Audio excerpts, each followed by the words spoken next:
So in this presentation, we'll be talking about the molecular biology aspect of COVID-19. As we all know that recently we had the outbreak of COVID-19 and that is converted in the pandemic. Throughout the world, we are fighting against this novel coronavirus. And to fight this, we have to understand the basic molecular biology behind this. The knowledge of the molecular biology will not be interested from the academic point of view, but the same knowledge can be also implemented in the research, and even it is important to find out the novel drug, vaccine, or diagnostic system regarding the COVID-19. So we'll be just starting with the basic aspect of this. So this is about the COVID-19 molecular biology aspects. So our basic understanding, it will always start from the morphology of any kind of the microorganism. On a similar way, first of all, we have to see the morphology of the COVID-19. The transmission electron microscope image of COVID-19 is already shown to you. You can observe that this is looking like a corona that is normally observed in the sun eclipse. And depending upon that only, the name is given, that is the coronavirus. These are the details related to the COVID-19. You can see that it is having a basically structure similar to the earlier coronaviruses. It is having the one outer membrane protein, which is known as the M protein.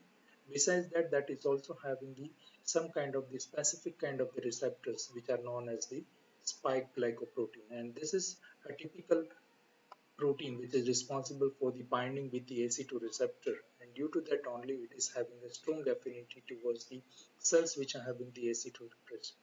Same way that is also having the hemagglutinin esterase, that will also have the envelope membrane protein, and into inner part of this you can have the genomic RNA, and this genomic RNA that will remain associated with the nucleocapsid protein, which is known as the N. So this is the overall morphology of the COVID-19, and depending upon this morphology, now we'll be observing that at a molecular level, how these morphological proteins and how this entire structure is created within the host cell, and how it is getting transmitted out, and again it will infect the entire cell, and how it is going for the entire replications. So we can just see the genomic structure and its organization. So you can see the genomic structure. The basic genomic structure, it will be having the genome. It is having the plus strain RNA virus that is having the size of around 30 kb with the 5 days tape structure and 3 days poly A tail. The genome of coronavirus size ranges between approximately 26,000 to 32,000 base pair. Suppose you observe the entire structure, then basically it is having the ORF1AB protein.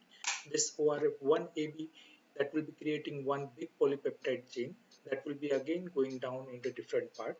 So the comparatively you can just classify the entire protein into the three parts.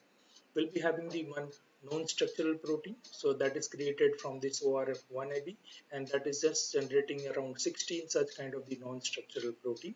Then you can have the second components of the protein, which is known as the structural protein. It is known as the structural protein because that is getting a role in the entire structure of the morphological virus. You can see that we have seen the spike protein, envelope protein, membrane protein, and nucleocapsid. So this will remain in the main outer structure or even in the inner part of the protein. So that is why it is known as the structural protein. Besides that, we are having the so many accessory proteins. These accessory proteins are the proteins which is not responsible for direct in the structural part of the protein, but that is important for creating the different required protein mechanism, replication mechanism, and basic life cycle of the RNA viruses. So that includes the ORF3A, you can have the ORF6, ORF7A, ORF18, and ORF10. So like that, we have to just understand the entire molecular biology at a 3 level. So now we'll just start one by one. So we can see that we have seen that the non-structural protein. So this non-structural proteins are the proteins which are normally not getting associated with the main structural component, that is generated from the first ORF, that is representing almost 67% of the entire genome. And when it is going for the coding, that will code for the 16 non-structural protein. And in short, these proteins are known as the NSPS. So there is -1 friendship between the ORF1A and ORF1B, leading to the production of the two polypeptide, which is known as the polypeptide 1A and polypeptide 1AB. This polypeptide are further processed by the virus encoded chymotrypsin-like protease, that is in short known as the 3LC-Pro, or the main protease, which is known as the M-Pro. And one of these two papain-like proteases that will just cleave this entire polypeptide into the 16 different non-structural proteins. So you can see that first of all you will have the polypeptide 1A, and this polypeptide 1A that is getting cleaved into all this part, and this separate protein that is now acting as a non-structural protein. So first of all you can see that to create the different kind of the proteins, instead of having a separate gene for the each protein, that is having such kind of the condition in which more than one protein are coded by the one simple gene. The same kind of the structure is also observed in the case of the HIV viruses, or even in cases of the other retroviruses. And that is the reason that this kind of the protease are also important for creating the drug against such kind of the viruses, because this kind of the viruses are not present in the human being. So if you are able to target this, we'll be able to even reduce the replication, or we can inhibit the growth of the RNA virus in the human cell. So that is about the first part of the non-structural protein. Now we'll see that how this non-structural protein is going one by one. So we have seen that this is cleaved by the protease, and after that that is released into the different part. So the first one is that which is known as the NSP1. So this NSP1, it will inhibit the host translation by interacting with the 40S ribosome unit. So basically host translation, it should be first getting interacted, because the viruses are not having their own translation system. So first thing what the virus will do is that will inhibit the translation of the host, and that will take over the entire translation process of the host in favor of the virus protein translation. And for that this NSP1 protein is required. The NSP2 protein that will may have the role in the modulation of the host cell surviving the signaling pathway by interacting the host PHB1 and PHB2 protein. So this viral protein are also having the interaction with the so many host protein. Again at the end also we'll just have the entire host viral interactive map. So you will just know that these proteins are getting also interacted with the host protein. The NSP3 protein, that is a papain-like protein, that is responsible for the cleavage located at the N terminus of the replicase polyprotein. Then you can have the NSP4. So that will participate in the assembly of the virus-induced cytoplasmic double membrane vesicle necessary for the virus replication. So again, we'll just see the detail of the viral replication, but whenever you want to create such kind of the entire assembly for the virus replication, that will require the association of this NSP4. The NSP5, that is the proteinase 3CL proteinase, that will cleave the C terminal of the replicase polypeptide at the 11th site. You will have the NSP6 that will play the important role in the initial induction of the autophasome from the host reticulum endoplasmic, and later it will limit the expansion of the phagosomes for the non-organ able to deliver the viral component to the lysosome. So that way that will also reduce the host response for this, and due to that only that will be able to survive in the host cell. Otherwise this lysosome that will be normally breaking down the viral particle whatever is getting entered. So that is having the initial role in this entire system. The NSP7 that will form a hexa decamer with the NP8 that is having the 8 subunit of each, and that will participate in the viral replication by acting as a primase. Alternatively, that will also synthesize substantially longer product than the oligonucleotide primer. So always for the initiation of the entire replication process, you require the replicase or the unit where all the necessary requirement for the replication is required. So that having the role in the NSP7. After this NSP7, we'll also have the NSP8 to 15. The NSP8 that will form the hexadecamer with the NSP7, and that will have the participate and having the role in the virus replication by acting at the primase. Alternatively, that will also synthesize the substantially long product than the oligonucleotide primer. NSP9 that will may participate in the viral replication by acting as a RNA binding protein. Normally in the case of the replication always we require the some kind of the binding protein, so that will maintain the single stranded structure of that. So same way this single stranded RNA binding protein role is played by this NSP9. The NSP10 that will play an important role in the viral transcription by stimulating the both NSP14 and the 3 days to 5 days endoribonuclease and the NSP16 2O methyl transferase activity. Therefore, it will play the essential role in the virus mRNA cap methylation. So you might have learned about the restriction endonuclease system. So we have seen that in our system, in our cell, we are having the restriction endonucleases, and these restriction endonucleases are responsible for the cleaving of the viral DNA. And to escape from this cleaving, normally we are having the process of the methylation, and due to this methylation only, that will not get cleaved up. The same kind of the aspect is over here, and that is done with the help of this NSP10.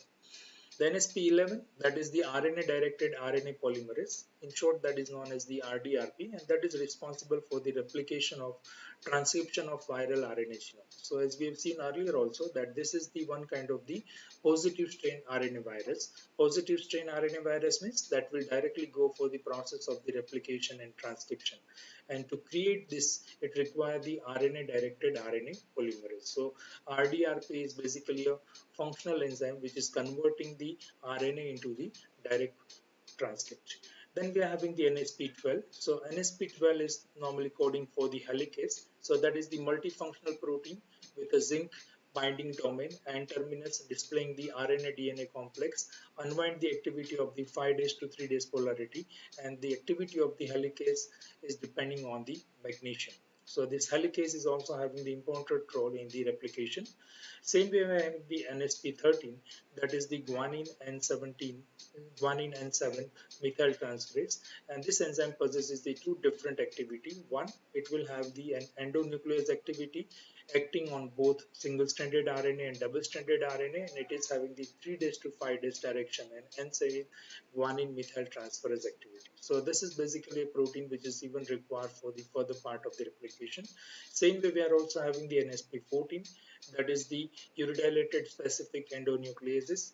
We are having the NSP15, that is also having the 2 days O methyl transferase activity. So these all are the protein which is normally required for the processing of the RNA to create the different structural protein, but that is not a direct structural protein. So this include basically in the NSP. Now we are just going for the further structural protein. So as you've seen earlier that you can have the range of the structural protein. So we'll just see one by one.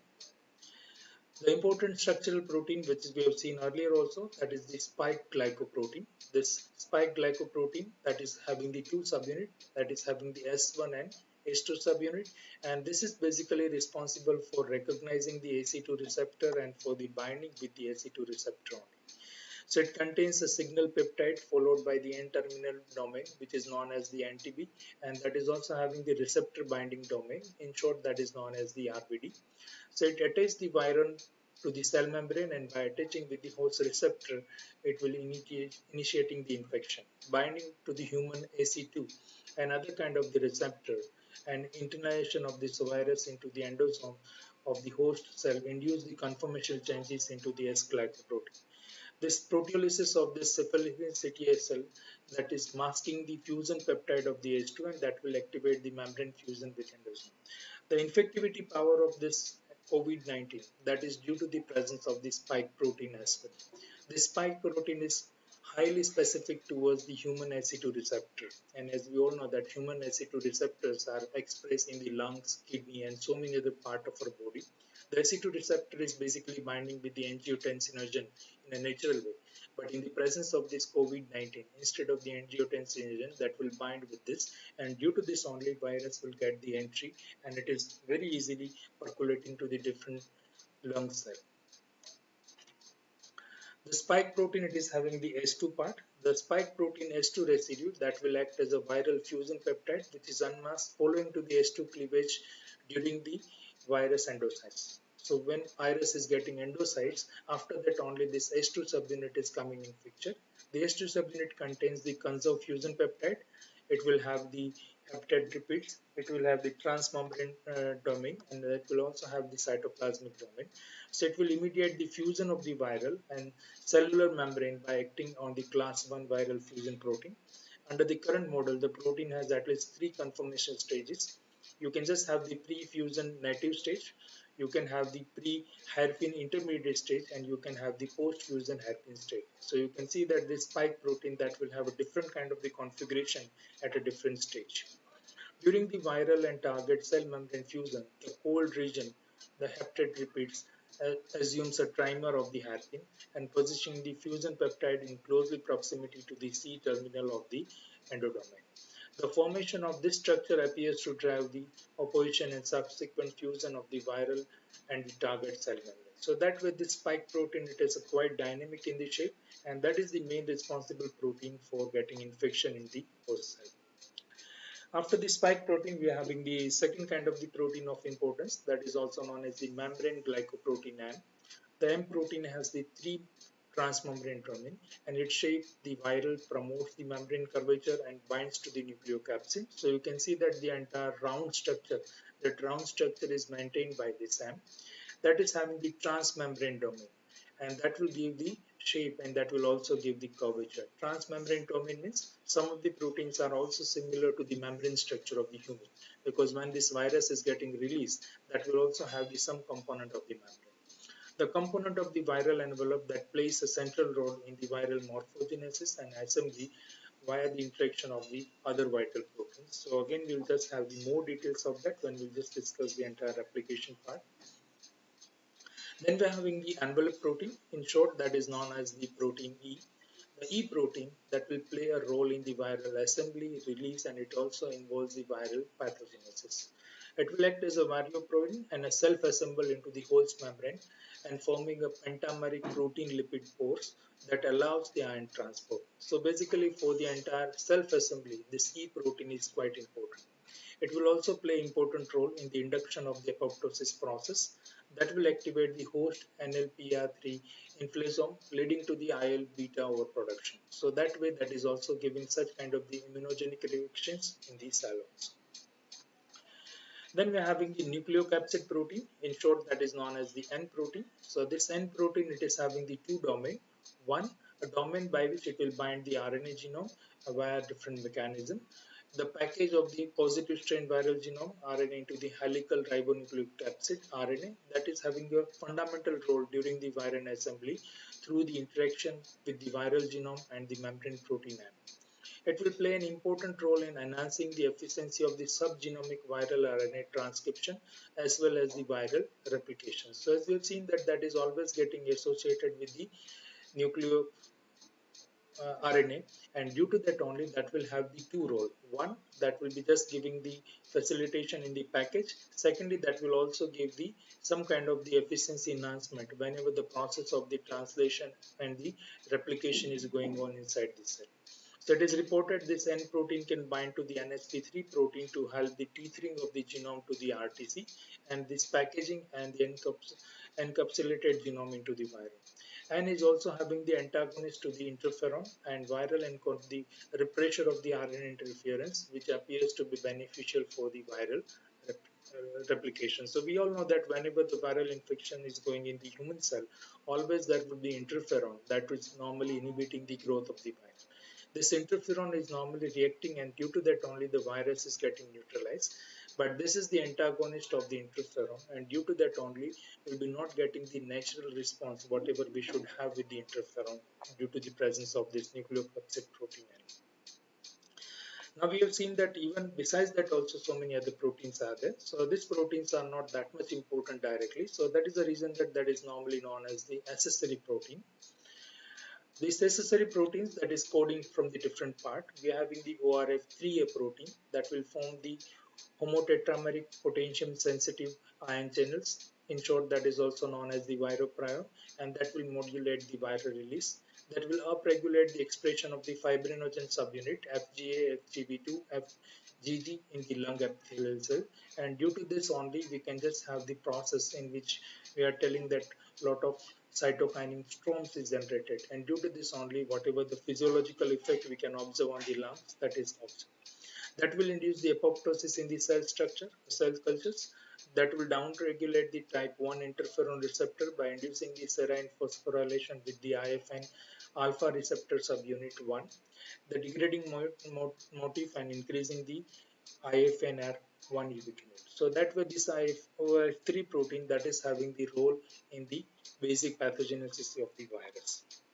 The ORF6 protein could not be determined for the virus virulence since when it is expressed and otherwise attenuated with the JHM strain of the murine coronavirus, it can dramatically increase the lethality of latter, but seems to be stimulated with the cellular DNA synthesis in the in vitro. So many ORF proteins are there, which is not having the correct role till now known for us. Same way we are having the ORF7. It is the responsible for the virus replication in the cell culture, and that is suppression the host tearing activity. So that is responsible for that. We're having the ORF8 protein. The function till now it is not known completely. We're having the ORF10 protein.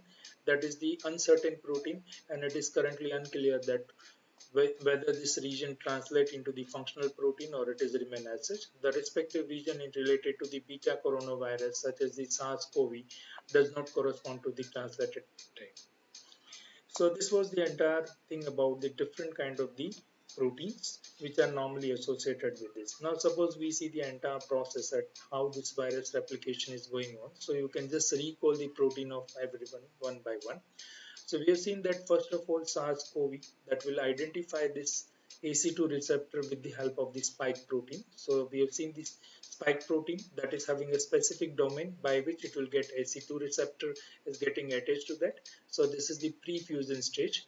After that only that will convert it into the fusion state. Fusion state means your virus is getting engulfed and that is taken like the endosymbiosis. So you can see that now the structure of the spike protein that is getting changed.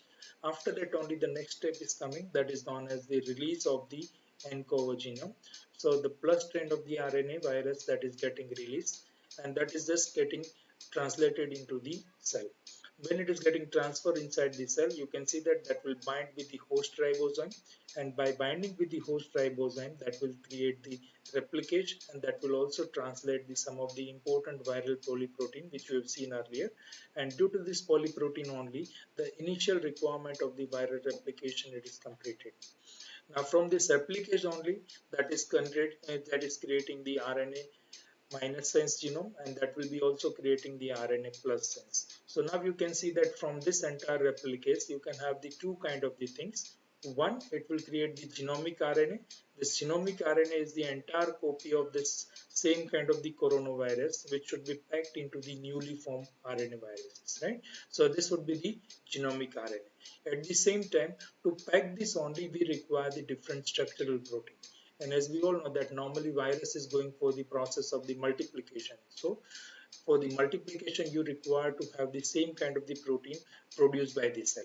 So these are the subgenomic RNA transcription, and due to the subgenomic RNA transcription you can have the formation of the N protein, you can have the formation of the S protein, you can have the formation of the M protein, and you can have the formation of the E protein. All of these proteins are produced, specifically these three proteins S, M and E, that is getting transferred. This mRNA is getting transferred into the endoplasmic reticulum. In the endoplasmic reticulum, the translation will occur, and after the translation only, the small vesicles would be created. So this is the small vesicle which is created from the endoplasmic reticulum, and you can just have the expression of all the proteins in this.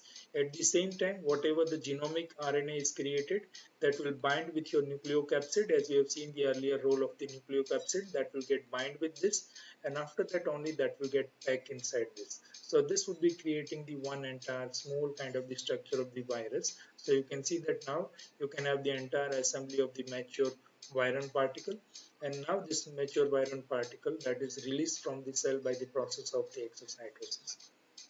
So this is a way by which the entry of the one viral particle will be coming inside. After that, that will take over the host translation system, that will convert it into the own viral protein synthesis mechanism, that will be converting for the different kind of the genomic RNA. Same way that will also create the different kind of the structural protein which is required.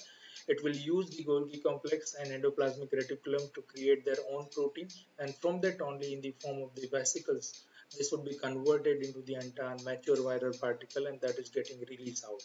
So that is a way by which the entire viral replication is going on. Now we have seen earlier also that whatever the viral proteins are there, that is also having the interaction with the human also. So there is one paper in which you can see that human protein interaction map. So you can see that so many different kind of the viral proteins are there that is getting interacted with the human protein also. So the DNA replication NPS one protein is binding with that.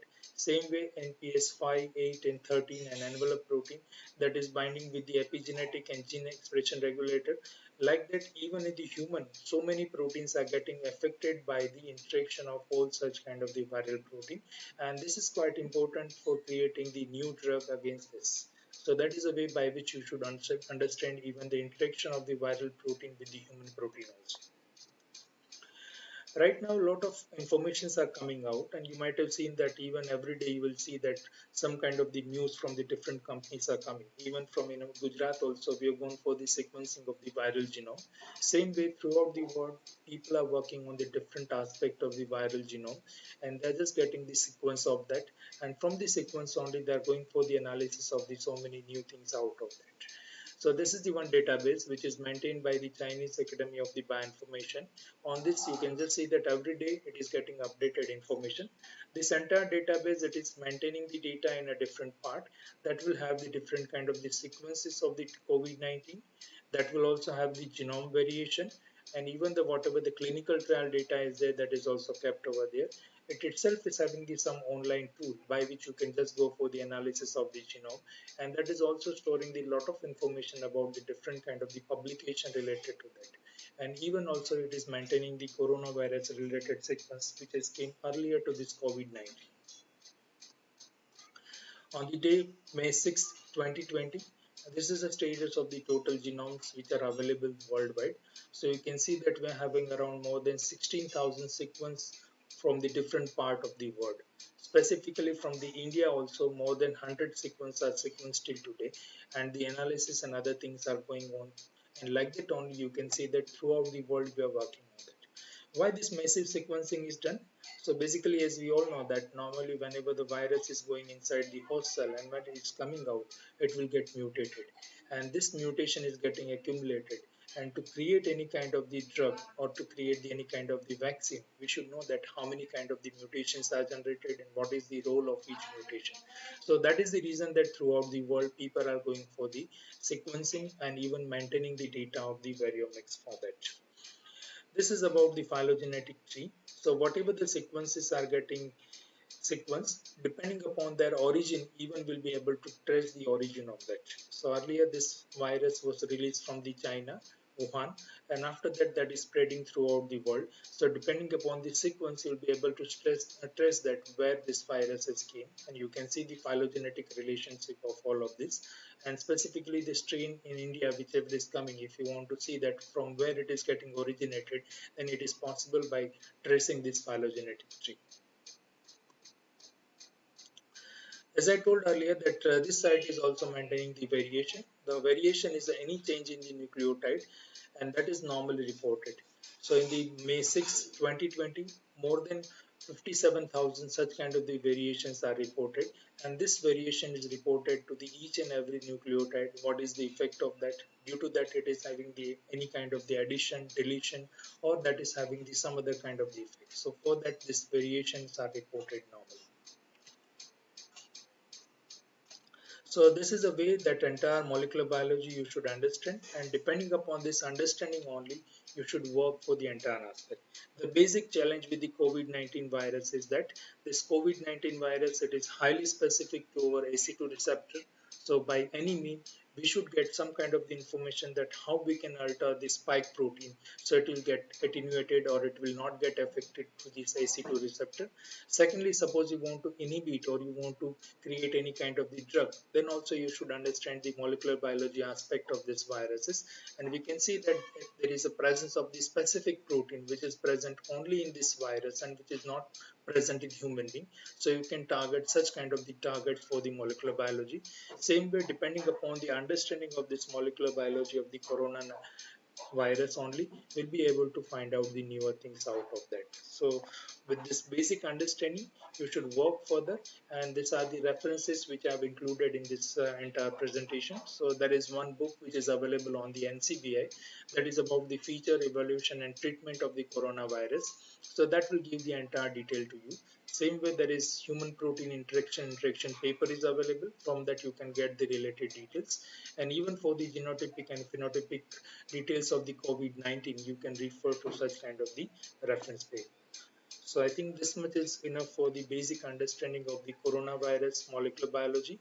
In the next session, we'll just go for the molecular diagnostic, and even depending upon this molecular biology knowledge, how we can create the different kind of the drug. Thank you very much.